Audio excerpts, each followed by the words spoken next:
All right. So before we start, this is a requirement, legal requirement. I need to give a disclaimer. None of this is financial advice. I have to be very clear on that. The Australian rules are super, super strict around giving advice without physically giving advice, and that's a whole other section. So today it's really general information. We'll talk about some of the tips and tricks and things that happen and things that I see, some of the common mistakes, and that leads me to the agenda. So I've just sort of laid out a 10-point agenda that we're just going to touch on about myself, about Dumont really quickly, just so you know who I am, my credentials, all of that sort of stuff. Then we'll talk about the types of super funds and we'll talk about contributions, tax, investing, and all that sort of stuff. So, and if you have any questions, you can either interrupt or just write it down and ask me at the end. I'm happy to answer whatever questions you may have. All right. So about myself, I've got all the degrees you can imagine. Spent a lot of time in school, unfortunately, but it is what it is. Financial planning is quite hard to get into in Australia, so there's a lot of burdens there. So I got my bachelor's, my MBA I did with Rowley, and I've got my self-managed super fund specialisation. So it's a specialist accreditation. Um, in terms of work, I've worked in planning for many years. Went in to be a high skilled specialist, then went to auditor at Deloitte, back to financial planning, and then I run my own company. Dumont is growing. It's been around for a couple of years, but now we're hiring, we're growing and open new locations. And it's really just built on referrals. So it just means that we're doing something right. And overall, we're just looking to empower Australians towards financial prosperity. Um, in my spare time, I like to watch Essendon lose. They lose a lot. So call it character building. So I'll move on now. Dumont typically advises on a range of different things, whether it's insurance, superannuation, retirement, structuring, tax planning, trusts, all of that sort of stuff, self-managed super funds. So we deal with a wide range of things. Generally speaking, I have access to most resources. So if you have a question, I might be able to answer it in a general way. So yeah, if you have anything, just let me know. So getting onto the superannuation side of things. Now, types of superannuation funds. This is really important for people to understand because most people just get put into a default fund like an industry fund, okay? And so there actually are multiple types of superannuation funds. Like you've got a car, different vehicles, there's multiple types of vehicles, right? So you've got defined benefits. Now, not many people in this group will probably be a defined benefit, but it's just good to understand what they are. They're very common in the teaching profession. So if you're a lecturer at a university, you will typically put into a defined benefit scheme. And essentially, it means that the employer is contributing money away for you. You have no market risk. You essentially have no control over the investments and they grow. And there's a complex calculation method on how they're paid out. Politicians also have a lot of defined benefit funds, right? And so these funds are really, really good for people that are in the old version. So if you are in one of these funds and you are looking to leave one of these funds, just be very careful around leaving them, right? You might be missing out on something that's incredibly, incredibly good, right? That you can't get anymore. So just keep that in mind. I just wanted to put that out as a little warning. If you own a defined benefit, just be very careful before you leave them. Now you've got industry funds. Industry funds, everyone's heard of them. Compare the supers. You know, you've got your Australian supers, your Rest, your Host Plus, Aware, all of those sorts of funds. Quite low cost. They don't really have many investment options, so you're sort of restricted to their investments, right? You might have five or six options that you can pick from. You don't get really much control because it's all you can pick. You can't choose and change. And a lot of them come with sort of default insurance cover, right? So that's where the majority of Australia sits in that industry fund. I would probably guess 80% of Australia sits in that industry fund range, right? Then you've got what's called a wrap solution. Now, a wrap is more of a controllable fund. So Macquarie offer them, Net Wealth offer them, Hub 12, Hub 24. And what they are is they're a halfway point between a self-managed super fund and an industry fund.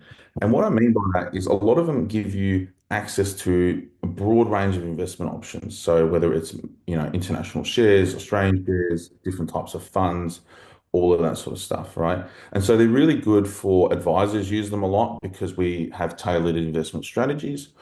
Or perhaps if you're a little bit more astute in your investing strategy, you might want to use one of those. The costs aren't that significant if you know how to look at the admin fees and you can do the calculations. And that's where we have the software that tells us what's better. And so in those types of funds, you might go get your own insurance, right? And we're not going to touch on insurance today, but that's something that we'll talk about in the future. But that's where you get higher quality cover typically. It's funded differently. So there's some things to consider there. Now, on the very far end of the spectrum, we got self-managed super funds. Now, there's a lot of people with self-managed super funds out there that probably shouldn't have them. Now, I'm one of the advisors out there where we've got, specialization. So I've done all these accreditations for that, right? And so even I say that probably 75% of the people that have those funds should not have those funds, okay?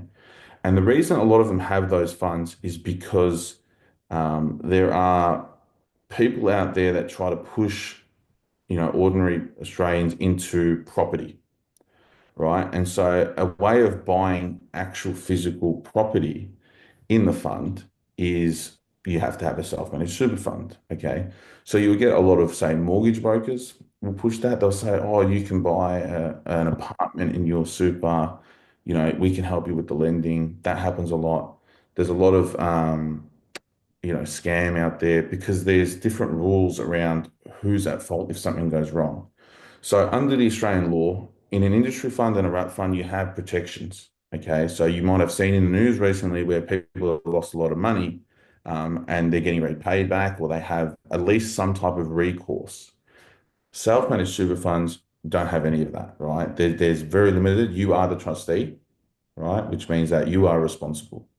Okay, and this is where some of these people that are trying to push these not so great ideas, they push people into getting these types of funds because they can, right? And unfortunately, these types of people typically target migrants, right? Or people that have very low English or financial literacy because they promise them the dream of building all these properties and all this sort of stuff.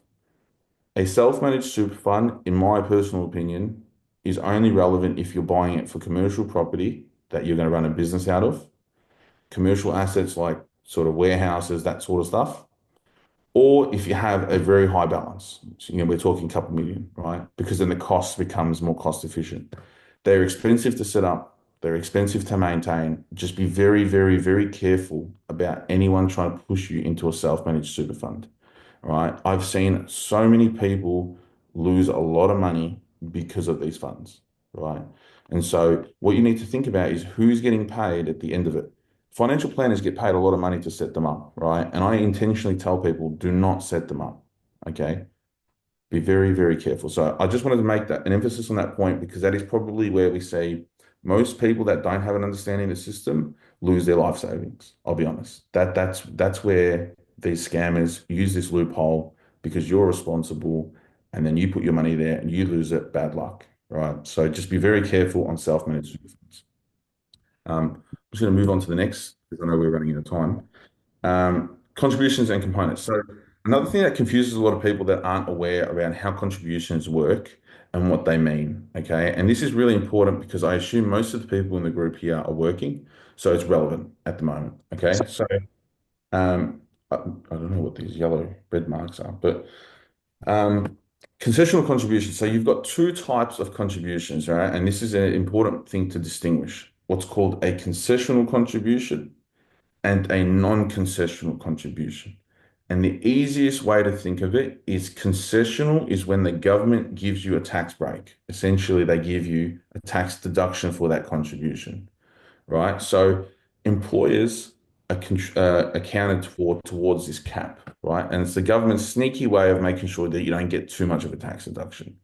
So this year the cap is 30,000. So for example, if you earn $100,000 this year, you would get $12,000 in super contributions from your employer as a concessional contribution. That means you would have 18,000 available if you wanted to make that contribution and claim that tax deduction, you could. And so the government is changing these caps every couple of years, depending on how much inflow they have. What's also grouped under this is a salary sacrifice. So your employer might say, hey, do you want a salary sacrifice? And what that means is you're going to take part of your income, you're going to take part of your income before you get paid and put it into super. Okay. And that is a very common way that people put money away. They don't even realize it. It's just a small deduction every week. And over time, and I'll show you guys later, over time, that can make a massive difference, right? Personal deductible contribution is essentially I've got money in my bank. I could put it in and claim that tax deduction up to that amount. So there's some rules around that. So just be very careful. Need to make sure that you lodge what's called a notice of intent, an NOI. If you're going to put money into super and claim a tax deduction for it, you must lodge one of these before the end of the financial year. If you do not, you cannot claim it as a tax deduction. Okay. So it's very important. And so what this means is concessional contributions is it will reduce my personal income if I put money into the fund.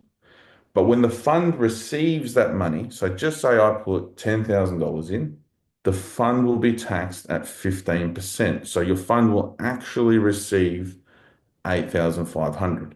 And so it's just a way of the government saying, we'll give you a tax deduction, but we're going to tax it when it goes in the fund. The Australian government loves tax. What can I say? So what that means is they also have what's called a non-concessional contribution, and that's the next slide, and I'll go over to that in a second. Now, so a non-concessional contribution is something that, okay, I have the money in my account. I have already paid tax on this money. This is my net money. If I want to contribute it to the fund and not claim a tax deduction, that is called a non-concessional contribution. You are not getting a tax concession, right? And so you can do this through a personal, a spousal, which not many people use. Essentially, I could put money into my wife's name if I wanted, and first home super saver scheme. That's a very complex thing, and it's for first home buyers. And we're not really going to touch on that because that's a whole other thing. Um, you get up to 120,000 a year, right? So this happens when people might sell a property before retirement and they want to put some money in. They might receive an inheritance and they want to put some money in. There's a range of reasons why you might hit that 120,000 rule or more. Okay. Now, there are some notable exceptions to some of these rules because they have caps and the government gives these caps for a reason. Now, there are some exceptions, and those exceptions are as the following, right? There's a thing called the unused concessional catch-up, right? Which means that if you have not used your up to 30 grand cap over the last 5 years, you can essentially put in a bulk sum of money to claim that tax deduction. So I'll give you an example. I had a truck driver who was in his final year of working. He was, I think, 64 at the time, right? He hadn't contributed in 5 years, right? He hadn't contributed in 5 years, and his taxable income for the year was about 150,000. So what we did is we put $100,000 in and claimed a tax deduction because he hadn't used those 5 years before. And what that means is he got a massive refund in that year. And so there are certain circumstances where you may be able to use this cap, right? And so there are some eligibility criteria, right? So your balance has to be under 500,000 in June 30. And so I encourage you to, before you start looking at any of these types of things, go on the ATO website and look at the eligibility criteria. It's really critical. You do not want to put money in if you can't put money in, right? Because there are penalties that are associated. There's also something called the bring forward provision. Now, the bring forward provision is essentially that non-concessional cap of 120,000. If you want, you can use up to 3 years in advance. So, for example, 2026, 2027, 2028. I could use all those 3 years, like 360,000, and I can put it in now, right? And it's the government's way of essentially helping people that are maybe close to retirement or have fallen into a lot of money that they want to make a contribution. So we commonly see this when someone sells a house, right? They might sell an investment property, they might have a heap of savings. So I've come across clients where we meet them, they have $1 million in the bank doing nothing, right? And we say, well, okay, let's at least put 360 in. So there's ways that we can use the system and use these little rules for our advantage, right? Because money inside super is tax effective on investments. And I'll talk about the taxes later as well. There's also what's called a downsizer. There's eligibility criteria. It just means if you're downsizing your house, in your late 50s, you can use an additional amount of money you can put in. And here's a great thing. It's called the government co-contribution. Some of you may have heard of this. Some of you may not have heard of this. If you're under a certain threshold, I think it's 50 grand. I can't remember off the top of my head. And you put $1,000 into super, the government will give you a free $500. Free. You don't have to think about it. That's a 50% return on investment, right? I don't know anywhere in the world you're going to get a 50% return on your money. So there are eligibility criteria. Please have a look at it before you do anything. But that is a great way, and it's very underutilized. Not many people use it, right? So it's really great if you might have a wife that maybe works part-time because you've got taking care of the kids. You know, I deal with that with clients, and we might put $1,000 in and get a free $500. So have a think about that. It's not advice. Go look at your eligibility criteria, but it's something to consider if you maybe want to capitalize on that. Um, I'll move on to the next section. So components of super. So this is something that is very, very, very rarely talked about, right? You'll read your statement and you'll see it and you won't understand what it is. Even professionals don't really talk to clients about this, right? And it's really important for you to understand. So when you make a concessional contribution, when you make a contribution that you're claiming a tax deduction for, it goes into what's called your taxable component. Okay. So there's taxable and there's tax-free, right? As part of that taxable, you've got those two components you can see there. But I really just want you to get you thinking about taxable, tax-free. Non-concessional contributions, you've already paid tax for. And so that goes into your tax-free component. And everyone says, well, why does this matter, Will? Why it matters is because if you pass away and that super is paid to someone who's not a financial dependent, so underage kids or a spouse, there are tax payable on that amount. So I'll give you an example. You know, you might work your whole life and you'll have your employer contributions, you'll have your salary sacrifice, just say you did the cap the whole way through. You never put any non-concessional, just all of that. So your fund was 100% taxable component, right? Because you've claimed a tax deduction on all that money. Just say when you retire, there's $2 million there, right? And the way that super is growing at the moment, if you're over a 20-year period, you'll probably have, you know, seven figures if you manage it right. Your non-dependents at that time, your kids will be grown up, right? When you're in your late 60s or 70s or 80s, whenever it is. They might be eligible for a 17% tax on that. So if you have $2 million there, that could be a $340,000 tax bill for them, right? And so I know everyone in this group wants to create wealth. And so these sorts of things are considerations we need to make when we're looking at planning for retirement, when we're looking at planning how do we have asset succession. So how do we pass on these assets to the kids? All these sorts of things are the things that we consider. And no one really talks about these components, and they're really important. So next time you look at your super statement, just as a fun exercise, you'll see your taxable and your tax-free. Now, taxable, untaxed, I haven't really touched on that. And the reason is because very few people will ever have that in their fund. That is essentially when people move money out of the defined benefit I mentioned earlier and some other certain exceptions. There's different tax rules and how that money is treated. So not many of you will probably deal with that. Military supers, that sort of stuff, they have those types of components for the defined benefits.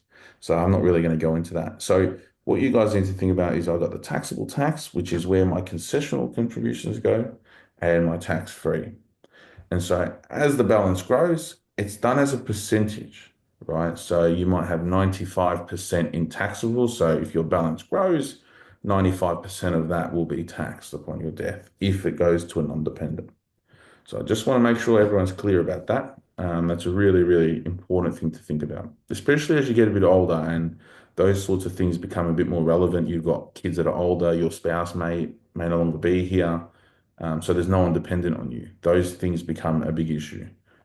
Um, Now, that's a perfect segue into some taxes into super, right? And people don't understand how super is taxed, right? Because it is a tax effective environment. If you're earning 120 grand a year, you're in the 30% marginal tax rate, right? Super's taxed at 15% for the most part. So what I'll do is I'll show you here, there's different types of tax in super, and this is how they work, right? So contributions, so that concessional component that goes in is taxed at 15%, right?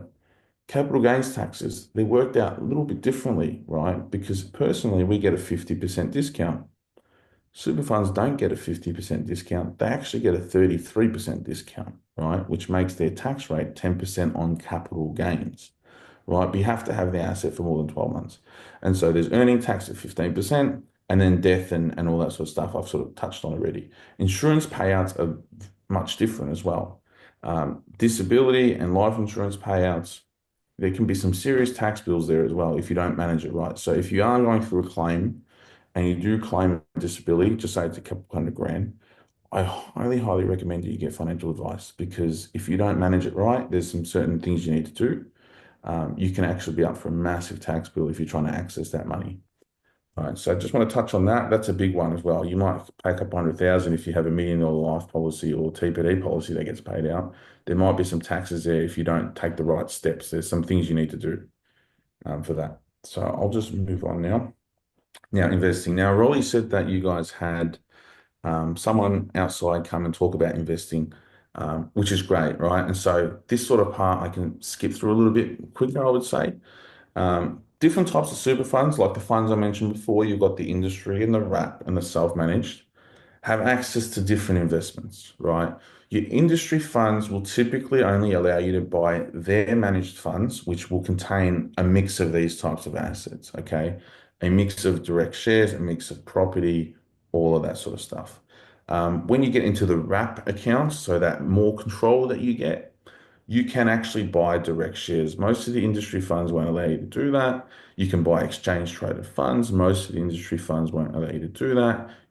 The industry funds are usually just managed funds, right? So um, property as well, direct property is only through the self-managed super fund. And again, just be very careful of anyone trying to convince you of that. If you're not sure, just send me an email. I actually just saved a new client that got referred to me. We were looking through some stuff and we found that there was actually a scammer that he was going to sign up with. I actually reported them to ASIC, and now that's a full-on investigation and they've taken them down, right? This happened about 3 months ago. So just a simple conversation saved this guy his retirement. He was 66 and retiring and they wanted to take his money. So just be very, very careful with people trying to push self-managed super funds. And then direct cash. So your wrap and self-managed super funds can have direct cash. Your industry funds won't have an actual bank account. You're just invested in their own cash pool. Risk profiling. So this is really important. I've just got this little diagram here.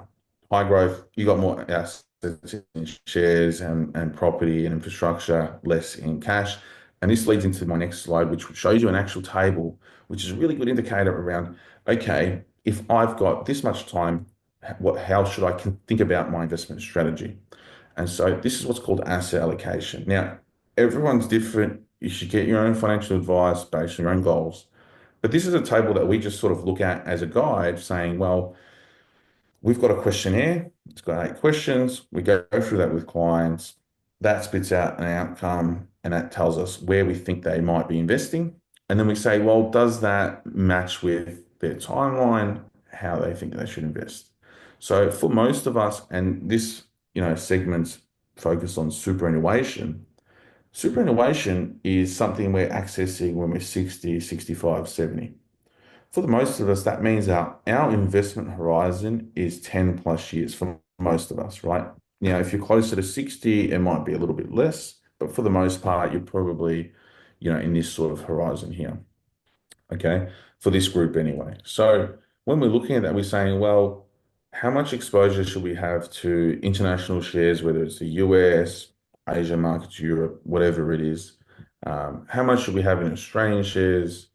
And how much should we consider maybe property funds or even direct property, right? So these are really good little guides to think about, and you could probably find some of this online. This is just through my licensee that we use that gives us these guides, right? So when you actually look at your investment option, just so you're in an industry fund and you're in a high growth option, you're probably in one of these sorts of allocations. If you actually go and look at the breakdown, you will find that most of them are probably close to this. Now, the industry funds have a sneaky little trick around property. They allocate a lot of money to property because they fund those projects themselves, right? So it's a little bit you know, a little bit questionable. I think there'll be an investigation into it, is my personal opinion, but nevertheless, you'll probably see allocations that are very similar to this, right? There's typically a preference for Australian shares in super, and people say, why is that? Because a super fund is taxed at 15%, and Australian companies pay tax at 30%. When you get a dividend into your super fund, you actually get a refund, right? Because you've paid tax that you shouldn't have paid. You pay tax at 15% in the super, company paid tax at 30, you actually get a bit of a refund. So a lot of these providers, managed funds, investors like to use a bit more in Australian shares because Australia only makes up 2% of the world economy, yet we consider 30 to 40% in a higher growth setting, right? Why is that? Because there are tax advantages that give us the uplift when we get what they're called franking credits. So you can do your own research on that. That's a bit more of a technical topic. But just a good thing to think about is why is there so much in Australian shares? Well, that's one of the reasons why. And there's also a thing called home country bias, but that's a whole other segment. Now, power of compounding. Now, a lot of people here, if you know about investing, you know about this. For the ones that don't, I just wanted to do this. I did these quick numbers before on the compound interest calculator just to show you guys the power of compounding. And all I did was just a basic 30-year-old 100K salary, 100K starting balance, assuming you've been working, say, 10 years, you've probably got a super of about 100 grand, and different return elements, different return profiles, net of fees, right? And then what would happen if the same scenario, if you actually maximized your contribution to super? So if it was actually 18. Now, I'm not including contributions, taxes, or anything like that, right? This is just purely basic compounding numbers, just to illustrate the difference in what that looks like over a 30-year period, over a 35-year period, over a 40-year period. It makes a significant difference, right? So if you did a proper calculation, the numbers will probably be a little bit more, right? Because these caps increase every couple of years. So this is just assuming a fixed contribution of 30 for the next 30 years. Um, just a really great little illustration just to understand how the power of compounding works. And I encourage you guys to go on the Money Smart. So Money Smart's an Australian website. Go on Money Smart interest calculator, compound calculator.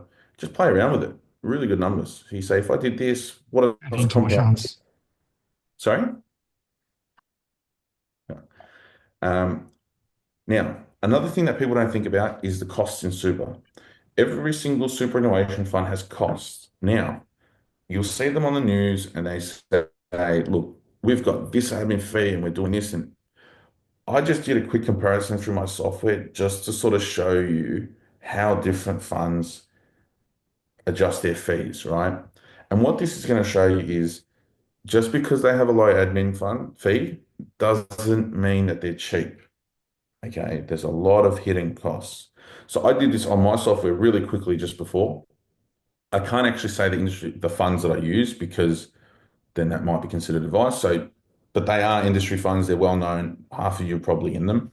And then I just did one wrap account, right? And just to show you sort of the difference, right?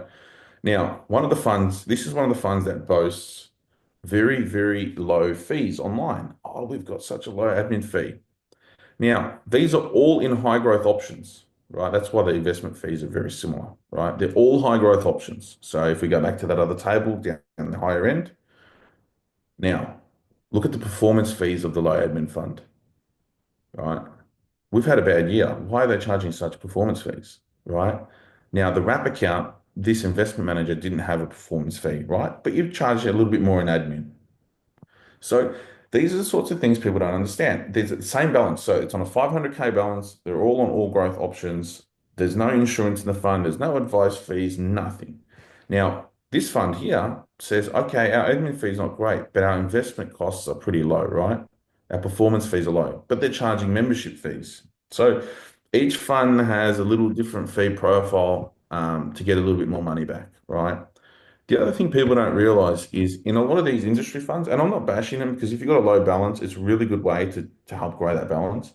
But once you start getting a little bit bigger, we're talking a couple $100,000, then that bespoke strategy, the cost efficiency, and the investment selection makes a big difference, right? We're talking, if we go back to the compounding, the difference between 8, 9, and 10% is massive, right? So These sorts of funds are really good when you're starting off. You might be accumulating, but it's really interesting when you actually start digging down into the underlying costs, what they look like, and how they charge your investment fees. Now, because these industry funds only give you, maybe two or three options that are actually sort of high growth, they're charging 50 basis points, right? You can't go anywhere else, right? Those are the only options they give you. So this is just an exercise just to broaden your horizon and saying, well, I'm not just stuck with where I am. There are other options, but it's important to look at how each one has a different fee profile.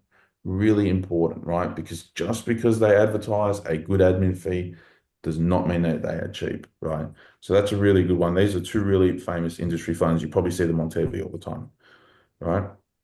Um, Now, I've just did this other little slide with a couple dot points just to prompt my memory. I know that we are running short on time, and so I don't want to keep you guys here too long.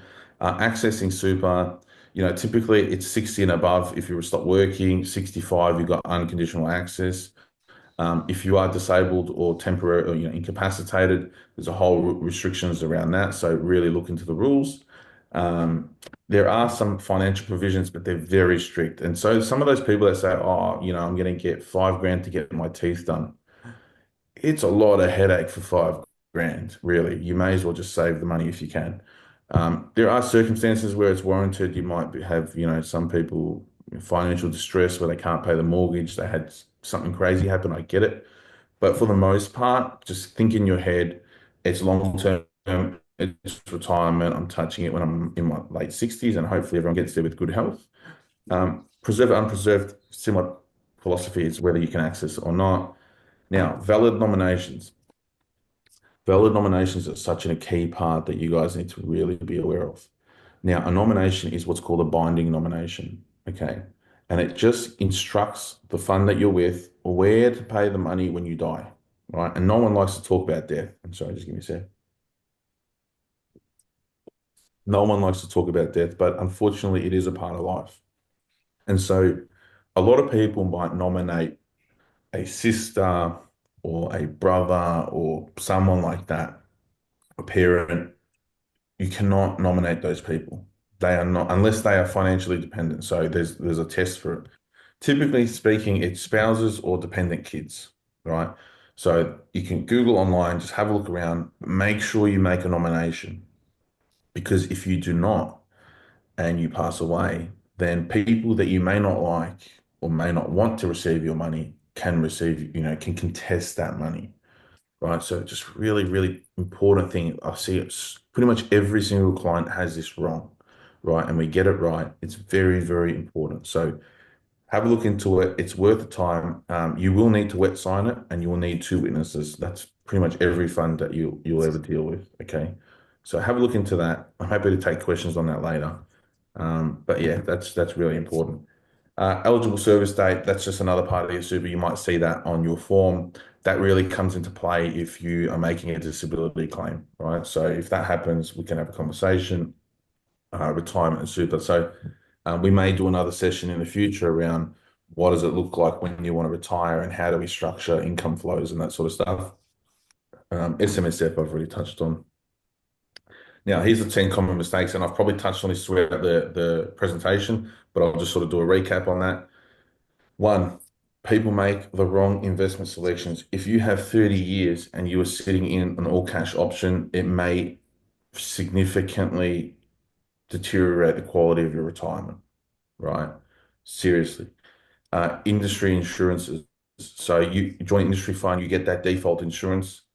A lot of that insurance is not the greatest, right? If you actually read the policy definitions, they don't cover you or they're not enough cover. And that's why we're going to do an insurance session in a couple of months. But just be really careful around that sort of stuff. People that consolidate funds without checking what's actually in the fund. Now, if you have insurance in a fund and you've had a significant health issue and you consolidate funds, you may lose that insurance and you could probably never get it again. So you've just got to be really careful when you consolidate funds, what you're doing. Another issue is exceeding contributions tax. People get carried away about putting money into super, and they exceed their caps. So just be very careful around that. There are taxation consequences if that happens. You need to withdraw the fund. It gets a bit crazy. Just make sure you're under the cap. So if you're doing a salary sacrifice, and this is an important one, so just say you're on 100 grand a year and you're getting 12 grand a year from your employer, and you salary sacrifice that 18 to the cap, right? If your wage goes up, so does your employer contribution. If you do not adjust that salary sacrifice, you will exceed the cap, right? Now, if you meet that threshold for that unused concessional, like I mentioned before, you may get away with it. You might be okay. If you do not meet that, you might get a bill from the ATO saying, hey, you've exceeded your caps. What's this? Blah, blah, blah, blah, blah. So just keep that in your mind. Another common mistake is the SMSF traps I touched on, and people believing influencers. If they were good enough, they would be advisors, right? It takes a lot of work and a lot of training and a lot of continuous development to learn how all these systems work, right?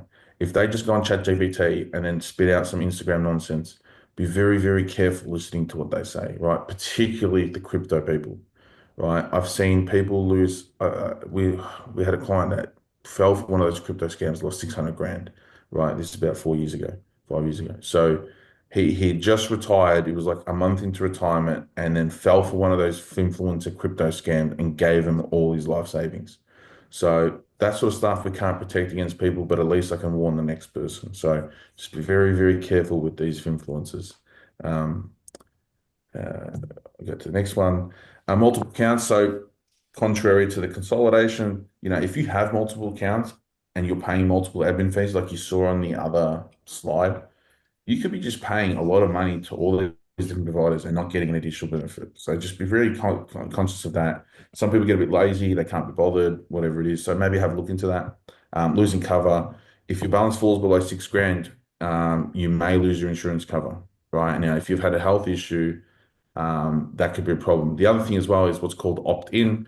So these funds might send you a letter and saying you need to what's called opt-in. You need to tell us you want to keep this insurance, otherwise we need to cancel it. And so some people just forget or they're lazy, they lose their cover, and then something happens. I've just had one case like this week, actually, where he forgot to respond, and now he's disabled and he doesn't have cover. So just please think about that as well. If you get those nominations I touched on, poor timing as well. So superannuation is a long-term strategy. Don't think you're the Warren Buffett of the world. Warren Buffett's a really good investor. You can't time the market. So if we see a massive dip and you sell everything to cash and you sit in cash, you are probably going to go broke long term, right? Because you don't know when to re-enter the market, right? Even the best investors in the world don't know. This is a long-term strategy. That's what super's for. It's 20 years. Just keep going, let it compound. As I showed you before, all the dips within 18 months typically are pretty recovered. So just um, be careful of that, right? Don't think you're going to outperform markets and everything. 98% of all I think it's 98% of all active managers underperform the market over a 10-year period, right? Which means that if you've got teams of guys that are spending millions of dollars on analysts and computers and stuff, and they can't even do it, I don't think the common person that's not at that level will do it. So just be very careful with that. And not getting proper help. A lot of people get into tricky situations. They don't want to pay for proper help, whether it's an estate planning lawyer, whether it's an accountant, whether it's a financial planner, whatever it is. You get what you pay for, right? And there's a reason that the ultra wealthy use really, really good services and they stick with them because there's value there, right? So you got to think of cost to value ratio, right? So I had a client recently where we did advice. It was very complex. It cost, I think it was about 6 or 7 grand because it was a couple of weeks of work, but we ended up making about $150,000 in entitlements that we gained, right? So there is a value exchange there. Just make sure that you're getting the right value, and be very careful relying on AI, right? Be very careful. People think it's great, and it is, and it does have its functions, but the way it reads a lot of the documents, the policy documents, the legislation, it doesn't interpret it right. And so it might give you advice or suggestions that are wrong. So just be really, really, really careful. Um, yeah, that's a big one. Uh, Pretty much almost done. I just came up with this little checklist. So a couple of things to think about after this presentation is really, do you have multiple accounts? Do you need them? What's in them? Have a consideration. Are you invested properly? Remember the timeline. You've got 30 years. Are you invested properly? Again, this is not financial advice. Make your own decisions or seek your own advice, but it's worth having to think about. Do you have a valid death nomination? So who's the money going to if you pass away from super? What's your goal, right? So some people want to retire younger. If you want to retire under 60, okay, well, how do you fund that gap before 60 and then you can access super? So that's a whole nother conversation. And do you have the right insurance cover in there as well is really important. And we'll talk about that in a couple of months' time. But that's just something I wanted to put in there saying, well, if you've got family, kids, all that sort of stuff, you might want to have a conversation. Um, that's pretty much it for me. I just want to say thank you guys for being so patient. I know I ramble on a little bit. I know I put this, it's not the most graphically beautiful presentation. I whipped it up from 5 o'clock this afternoon. But yeah, if you guys thought it was valuable and you learned something, if you could leave a Google review, that would be great. We're a small business. If not, it's fine. It's completely all good. Just wanted to put that there in case. That's my LinkedIn. Feel free to add me on LinkedIn. Send me an email. That's my email address. Right? I try to respond to all my emails. If it's something that's a little bit lengthier, it might take me a little bit longer if I'm trying to get information, but I will always give you the respect of a reply. And I've got an Instagram there that we set up for Dumont a while ago, but we haven't really done much on it. We're looking to start posting stuff in probably May, June. So if you want to follow that now, and then as the new content comes in, so things like this, but broken up into little segments might really help keep things refreshed and just keep you informed. Um, that's pretty much it from me. Thank you. Um, yeah, Rolly. Thank you, Will. That was an excellent presentation, and the slides were good. I know you gave a disclaimer earlier on that I'm not a graphic designer. the slides were very good. So yeah, and the content therein, of course, were very good. So I'd like now to open up to Q&A. Does anyone want to ask a question? Yes, Michael. Oh, yeah. Hello. Very well. Um, Hi, Will. Thanks for the really good presentation. All I right. think I learned a lot of stuff. And as you say, there's really a lot to go in there. Yeah, Yeah. I think I posted a question in the whatever in the chat, but when you're talking about SMSF, I was a bit confused about Okay. what, yeah, you are talking that, rather, how I gathered you are saying that SMSF is not advisable, and I was just curious, is it not advisable for anyone who is not trying to buy a commercial property, or is it the type of, like, the concern, is it the type of assets that are people are being scammed into buying, or is the setup itself that is not good? That is a great question, right? And that's exactly the type of question I wanted to spark with that, right? It's self-managed super funds are really, really good investment vehicle for astute investors. And that's why the government allows them. So if you know how to invest and you know what you're doing, there's things called trustee obligations, right? So there's a massive book of things that you need to read and know and understand. Now, the majority of Australians, or anyone that can invest in superannuation actually, will probably not understand most of those obligations. All right. So you need to have a mindset for that. And the other thing as well is, people buy, typically apartment blocks, apartment houses with them. Now, if you look at the return of apartments, specifically apartments, right? You're probably paying in that 3 to 500K range off the plan. They don't grow in capital. The income yield is quite low. So if you're buying something, if I've got 300 grand in super and I go buy something for 500, I'm going to spend the next 20 years paying down that loan on an asset that hasn't grown in value, right? So I'm going to hit my 60s and I'm going to have something that hasn't even grown with adjusted for inflation because of the supply, right? So, but when I'm looking at a commercial asset, for example, like even for me, all right, so I'm looking at buying an office building for myself because my company can rent it back, right? So I can charge a good yield on that. Right. So for me, it's like, well, if my yield's 9% or 8% in return, right, that's a really good return over long term. It's compounding.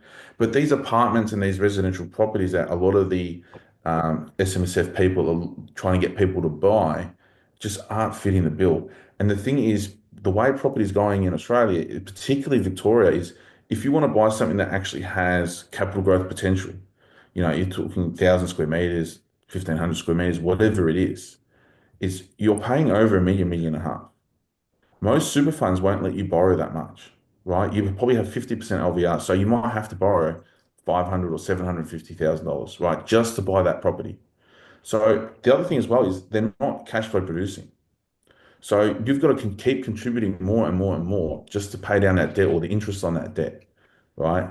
And so this is where people get caught, and I mean this very sincerely. 100% of the people, 100%, because I'm actually keeping track of it. 100% of the people that have bought residential apartments or units in self-managed super funds that I know or have dealt with have all lost money. Every single one, right? Including family members. I've got aunties, uncles, and like including family members. And the reason for that is just because the cash flow is not there. You're paying a higher interest rate, right? Then you've got to contribute more to the fund, and you've got an asset that's not growing in capital, right? Because of supply. They can build 1,000 next to it tomorrow, and they're newer. So that's why I warn against these people. And what you do is you get property and buyers agents and mortgage brokers that work together. And what they do is they say, we can help you get into a property in your super. And then the buyer's agent charges you 10 grand. The mortgage broker makes 10 grand. The accountant charges, I think it was five and a half to set up a self-managed super fund. Plus you need an advice document of another four and a half. And then you've got two and a half to three and a half in accounting fees a year and audit. So Mhm. before you know it, you're paying 10, 15 grand a year in fees and body corporates and all of that sort of stuff. And your contribution is only 15 grand, Yeah. right? Okay. So that's a long-winded way of just saying, like, I just wanted to Mhm. explain how people get caught into this trap and then they end up having to sell it, Yeah. wind it down, and they've lost money, right? Yeah. So what I'm gathering from that, thanks for the answer. What I'm gathering is it's more the asset selection because what you've said, most people are pushed into getting apartments, which even if it's not in superannuation, many apartments have struggled to perform well anyway. Yeah. So putting them in super is just making it worse, kind of Yeah, stuff.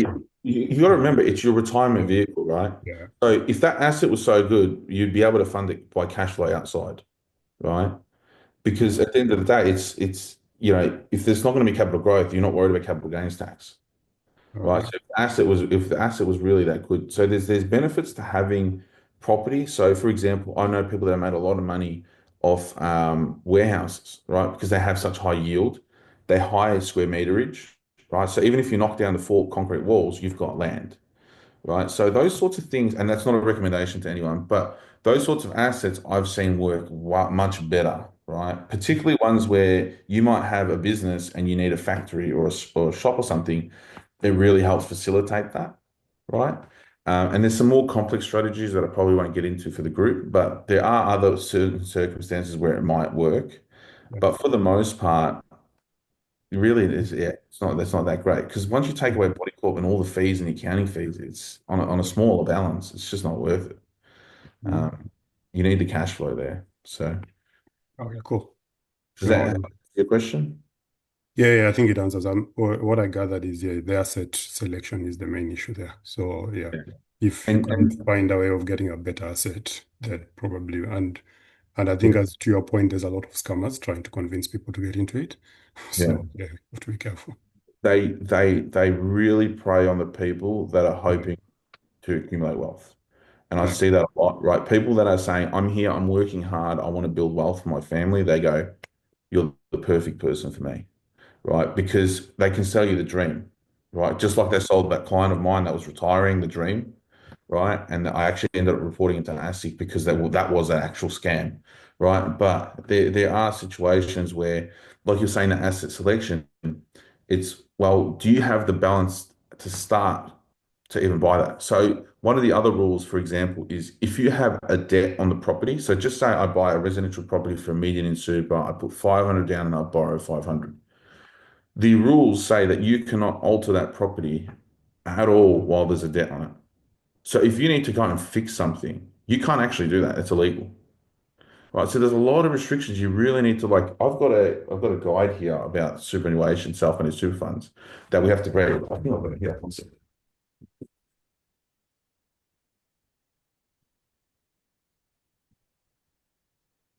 This is my guidebook, my single guidebook, right, of all the rules, right? That's just some of the rules. And so unless you're able to read and comprehend it and understand exactly what your obligations are, you can get caught out even by the ATO or ASIC, right? So just be very, very careful because once you have a self-managed super fund, you are the responsible party. You can't blame it on anyone else, right? So just be very, very careful, guys. And if you want to have that conversation and you're going to go down that route, you can always just reach out to me. We can have a conversation and I'll tell you, yeah, it's probably worth considering, or hey, maybe these are the things you might want to think about before doing it, right? So I'm happy to have that conversation. Yeah. Do you charge for those conversations, or is it Not if it's just something basic like that. If I'm actually doing work, yeah. But like if you're calling me 5 times a day, 7 days a week, we're gonna have you'll get an invoice. But if it's just something like that, that's why I've got my email on the screen. Just send me an email, honestly. okay? Cool. Thank you. That's all right. Michael is a sophisticated, high net worth investor, so I'll connect the two of you, and I'm sure you'll agree. Happy to have a conversation. Yeah. Thank you.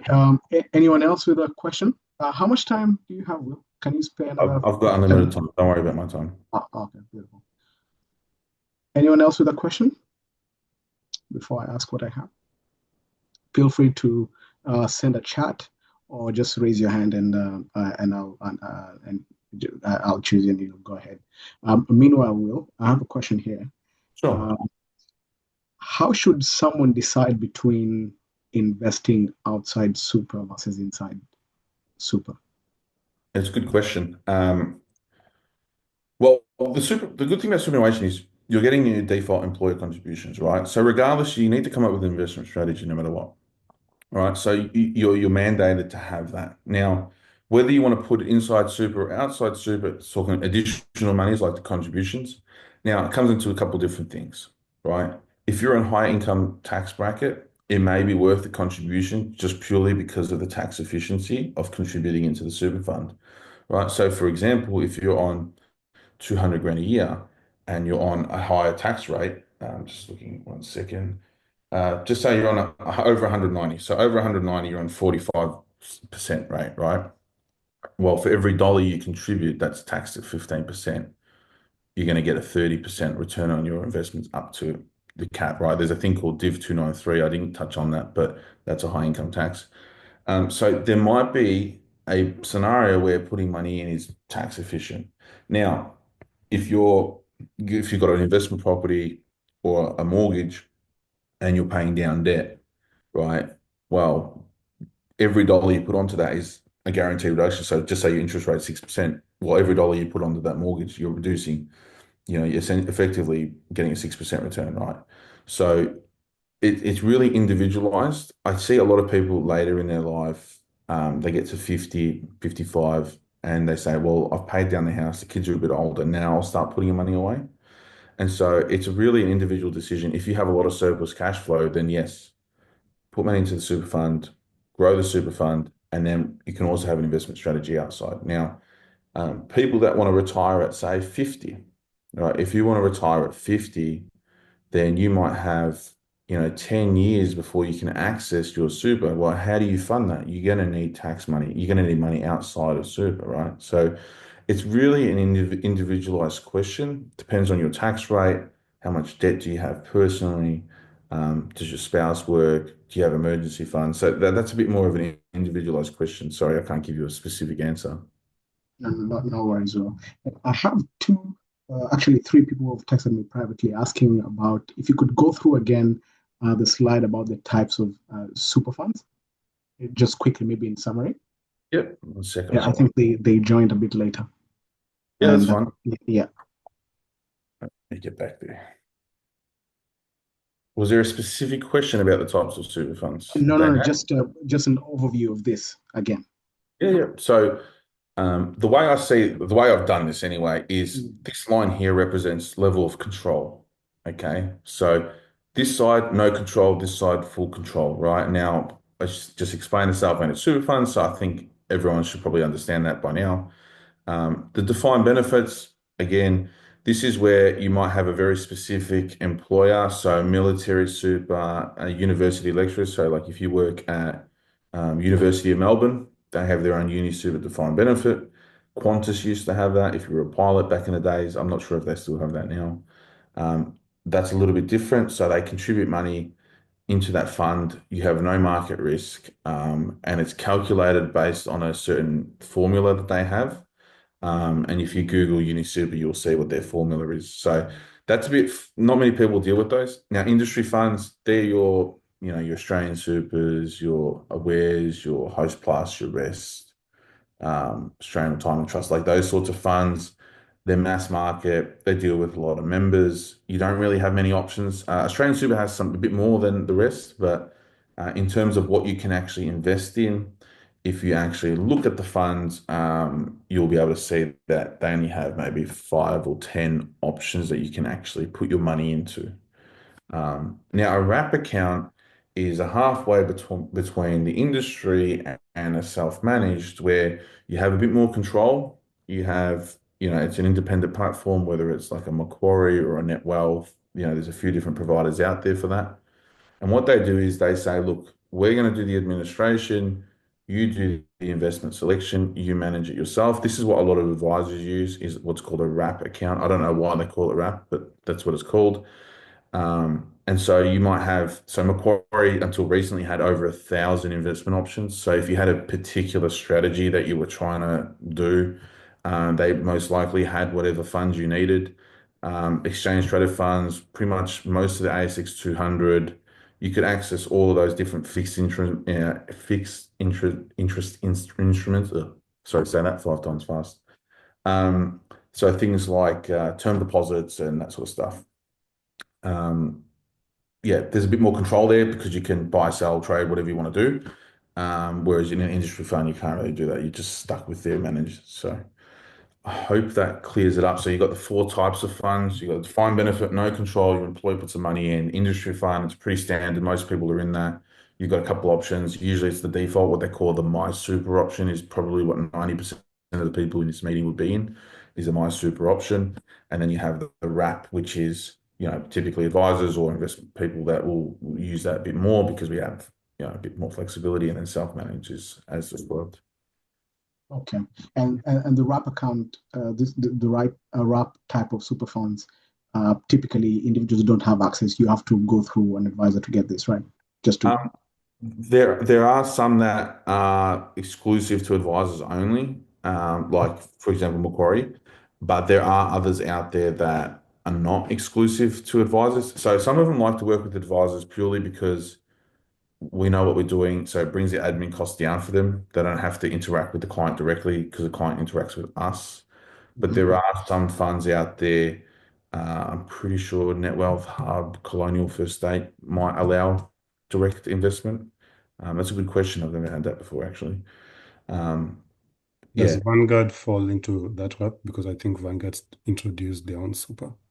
Vanguard would fall more into the industry side, right? And what I mean by that is you're only limited to their X amount of options, and there's no functionality to buy anything else. So the way they're taxed as well. So I didn't put this in yet because it's a little bit more complex. Industry funds are taxed through what's called a master's trust structure. It just essentially means that everyone's money is pooled together and the fund pays tax on that basically. A wrap structure is individually taxed. So you own the asset, so you can see how much your capital gain is if you want to sell or buy. You can see you get the direct franking credits back in. Your contributions are directly taxed. So when you look at your industry fund balance, they include the tax in that. So that's your net balance, what you're getting, right? So just say you've got 300 grand shows up, that's your net balance. Whereas in a wrap account that might show say 400 because you've got capital gains in there, right? So this is where a wrap account you get more control, so you're individually taxed, and you have all this other stuff, right? That's why the industry funds can sometimes be a little bit cheap and nasty. The other thing as well, people don't realize, and it's probably not a bad thing to think about.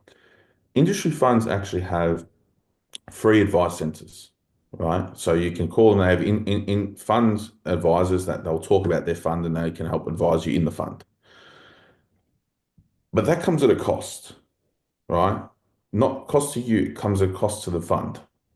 So the costs of running these funds are distributed amongst all the members, whether you use the benefits of it or not. So, for example, if, and I don't know, these are just made up numbers, just say Aware Super, it costs them $20 million a year to run that advice department. That $20 million cost is allocated across all the members, essentially. So even if you don't use it, you're still paying for it, right? Whereas a wrap account is you engage with the advisor directly, you pay the advisor directly, you transact, you pay the buy sell directly, the brokerage directly, whatever it is, right? So just think about it as control, right? Industry funds, no control. They deal with all the headache. Wrap, you have a bit more control. You deal with the tax directly. So hopefully that helps explain it. Yes, it does. Thank you. Thank you. Thank you, Will. Um, Another question. How often should someone review or adjust their super strategy? I'm just trying to ask general questions that maybe somebody else could ask. So how frequently should a review be? Is it annually? Should it be? Is it dependent on the phase of life you're in? Should you do it independently or seek services of a professional?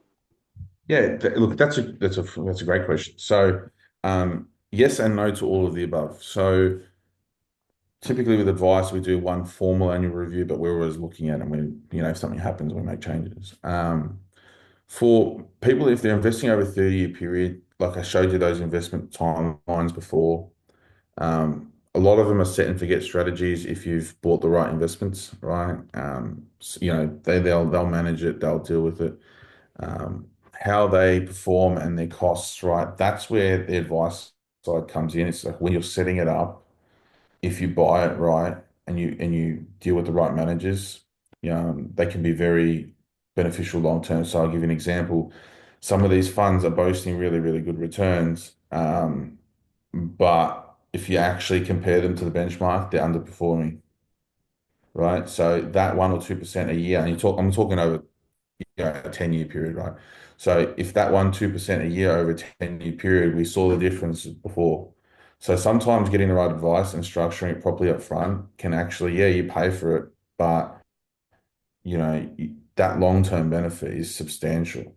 Now, for a lot of clients, we have ongoing relationships because we're also managing other things. We might manage, for example, insurance. We might manage an investment portfolio for kids. We're doing budgeting, whatever it is. Like we look at everything. It's not just something specific. Um, Another point, like you made, is if there's a change in life circumstance, right? So if you're 30, your strategy might be a 25-year investment strategy, but if you're 55, planning to retire at 60, that's when you might be saying, okay, how do we change the structure of our assets, right? And when you do retire at 60, that's a completely different strategy, right? The way you structure it, the types of investments you use, the way you hold cash, right? Those sorts of things will prompt a serious investment review, right? From our perspective anyway. And that's how we plan. We plan those milestones. When you're turning 67, are you eligible for the age pension? If you're just outside of that, there's some things that you can do, maybe, right? So that might prompt an investment review there, right? Or a strategy review. If you're going into aged care, that's completely different, right? You would want to hold probably more cash instead of high growth assets because you might need the cash for XYZ deposits. So these sorts of lifestyles and events can change it and trigger different strategies. We might also see things like, we might have a really bad government in Australia that has pretty terrible economic policies, just as an example. So if you're holding 40% in Australian shares and we know that the economic growth is going to be pretty bad for the foreseeable future, that might prompt an investment review to dilute the Australian component, right? So for the most part, that buy and hold strategy might work, but when you're working with, an advisor, whether it's me or someone else or a stockbroker, whatever it is, those other things might prompt a change. Allow me. Maggie, do you have a question? I notice you've unmuted yourself. Okay. I see one question. Okay, yeah. There's a question. There are some questions in the chat. I'm ready. Thank you for the presentation. Could you provide a more detailed breakdown of the fees, how they compare, and the overall impact they have on outcomes? Yeah. Yeah. So I can talk to them at a high level. Mhm. There we go.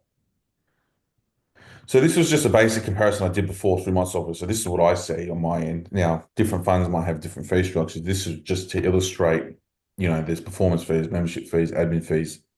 Each fund might deal with or disclose fees in a different way. They're all craftier in their own way. I'm telling you now, anyone that toots their horn on national TV about how great they are, they've been crafty in some way or another, right? And like I was mentioning, the property funds before, that's another way that I found that some of them are doing that as well. Anyway, so your question was, could you provide a more detailed breakdown of the fees? So you've typically got an underlying administration fee, which pretty much every fund will have, right? And what that does is that's their cost to essentially report your taxes, hold your investment, act as trustee. So essentially give you the services of a superannuation provider. That's a baseline fee. Now, some of them advertise lower fees, so they might have like $6 a month, which I think that's what this one is. Um, they say our fee is $6 a month, but no business can ever operate making that kind of money. So they need to recoup it in other ways. And how do they do that is, well, they might actually charge you more to have the investments. So in this situation, the same high growth investment type was a lot more expensive, right? And you can see the difference in there. There's 500-600 bucks. So where they're charging, these guys are charging 500 bucks and you're paying 2,200 in investment costs. You're paying 80 bucks here and 2,700 for the same thing, right? So it's just the way that they position the fees are very different, right? But at the end of the day, you're still paying them collectively, right? So I hope that answers them. How they compare, I can't really go into that because it might be considered advice, but all the industry funds are very similar in the way that they structure their fees, but some are more expensive than the others, like you can see on this one, where what they do is they actually bake in what's called performance fees. So have a real strong look at what the performance fee is, right? Because most of them aren't performing. And you're paying a fee to perform when they're not performing. It's like going to a show and the actor doesn't come out. You know what I mean? Is there's where'd they go? So there's no magician. That's the magic trick, right? So just be really careful on that. And that's where on like wrap accounts, for example, when we pick the investment, so I've just picked an investment that's high growth. We can pick an individual investment that doesn't even have performance fees, right? So just be very careful with that. Index funds typically are a lot cheaper. I've just picked these guys, whatever their sort of staple high growth fund was. I just picked that for the purposes of this, but index funds might be a little bit different because the costs are a bit lower. The overall impact that they have on outcomes, and is, well, let's go back. Well, if we're looking at, and again, illustrative only, a 1% difference in return over a 30-year period, right? So on that slide where I showed you the costs, well, that performance fee of XYZ% baked into the fund, plus your admin fee, all of that over time hits your bottom line performance, right? Now, this is the other thing. Advisors charge ongoing fees as well, and that does affect ongoing performance. But that's where the value exchange needs to be. So if they've structured it right, they've lowered your costs right, they essentially pay for themselves, right? And especially as things change and you need to tweak things or whatever it is, there's value there. There was a report that came out that said, I think it was the average advice adds about 5%, but you can Google it and find it yourself. It was in some independent body I read. Um, but nevertheless, you know, these costs matter when you're looking at things. So if you're doing your own individual comparisons and you want to go and start looking at fees, really understand what it is as a percentage, and that's going to scale as your dollar scales, right? So if you've got if you've got a sort of flat $6 admin fee, great. But if you've got higher percentage performance fees, as your balance goes up, that fee in a dollar terms goes up as well, right? So just be really, really careful that they trap you saying we've got low fixed admin fees, but then the performance fees actually get you as your balance grows. So hopefully that helps answer your question.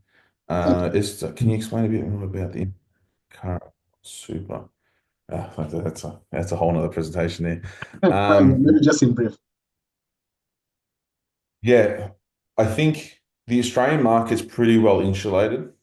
The way that we carry debt and the way that our markets are valued as a multiple of earnings is significantly more conservative than, say, America, right? America's a bit of the Wild West when it comes to valuations. The '07 crash was a good indicator of that, right? When we saw these majors were severely overvalued. So our government here has some pretty tight controls on regulations and taxes and all of this sort of stuff, how supply chains get affected. So we don't see as much variability as some of these other markets like America. So I think for the Australian share component, we might not see the greatest performance because energy costs are going up, which means our companies can't produce as much, right? Or if they do, they're going to produce as a more expensive. So if that's the case, profit will drop, which means that performance will drop. So we might see a laggard dip 12, 18 months. Now, this is not advice as well. So it's just my own personal thoughts. America, before they went in overseas, they shored up their own oil supply through Venezuela, right? So they have continuing means of production of energy. They've also announced trillions of dollars of investment across AI capability and chips and semiconductors and all that sort of stuff. We don't know what that effect will be, but given that most of the top 200 companies, top 100 companies in America are tech driven, that could see productivity substantially increase. However, a lot of people aren't really agreeing with America at the moment. So who buys their product? That's a whole other question. So how does this affect super? I think in the short term, we're going to see earnings drop if energy continues to increase. And I think that's why the government came out today and announced some measures around, hey, we might go into Queensland and get oil. We might reduce the fuel excise because they know if a company like Woolworths, which is substantial, can't afford to truck its own goods to supermarkets, that has a massive effect on productivity on the ASX overall. So, because everyone feeds from them, right? They supply it, you think of it as just food, but they also supply, whether it's alcohol for venues, whether it's office supplies for X, Y, Z, that has a delayed effect. So I think that we might see really weak earnings growth in the next 12 to 18 months. Reporting season's coming up soon, so it might not hit the balance sheet this year, so it might look all right. But I think unless the government can come up with some sort of regulation that helps, I think the next financial year might be a problem for them for these big companies. So that's just my own opinion. Don't take any action on it. Just what I see. Thank you, Will. Allow me to bring the session to an end there. Okay. Thank you so much for going above the time allocated to this. We appreciate you setting aside the time. And we've taken note of this slide. Maybe are you open to sharing the slides and then circulate it to the team? Yeah, it's no problem. Yeah. I just need to get approval from my compliance first, and if they give me the approval, I'll circulate them, no problems. Okay, that's okay. But meanwhile, maybe you can just send me a screenshot of your detail of your contact details and the This one? yes, and the QR code. Or let me Yeah. just take a picture quickly, and then Yeah, like I'll send it to the team. the Google So review, if you really sorry. appreciate this, I do this stuff, just because I genuinely enjoy it for business. I genuinely do it. So the only way to help me is if you. Yeah. So sorry, Will, I lost you there. I think your network. Yeah. Yeah, but that's okay. I'll share this to the group, and I'm sure the presentation has been great. I'm sure everyone will agrees with me, and I will certainly leave a review myself, Thank you. and encourage other people to leave a review as well. Otherwise, thank you, Will, and we're looking forward to you coming back to talk to us about other topics. But for tonight, I'd like to bring the meeting to a close. Any final remarks, Will? Or that's it? Um, Thank you for being attentive, everyone. And I know I can ramble on a little bit. Hopefully, you learned something. And if anything, hopefully saved you from losing money, or you know what to identify when someone's talking about something. You can say, "Oh, Will said, have a think about this first," right? So, um, I do this because I love to do it, and financial literacy is really important. So, if there's anything that you guys want to talk about in the future, let me know. Yeah, yeah, and I'd encourage everyone to continue, stay in touch, follow what's going on going on in the group. Will and I discuss about a possible physical session at the end of the year, where we come together at the end of the year, dress up, talk more about these kind of things, and network and connect with each other. Who But doesn't that's love free food? yeah, that's sorry. Who doesn't love free food? Oh yeah, for sure. Yeah, I and definitely do. Don't worry about yeah, that. yeah, me too. But that's still at very early stages in planning, so we will inform everyone else when the time is right. My other committee member, George, is here. I know Justin left. George, do you have anything to say? I'd like to acknowledge your presence, and if you have Yeah, any. I think thank you, Rolly. And yeah, mine's just gonna be short. Just to thank Will for the very, very insightful session of I've definitely learned a great deal here, Will. And yeah, some of the things, we take for granted, especially with not knowing um a lot about super. I mean, moving countries and all that. It really takes a lot of intention to get this knowledge. But I mean, you giving up your time and coming to talk to us, just really we really appreciate that.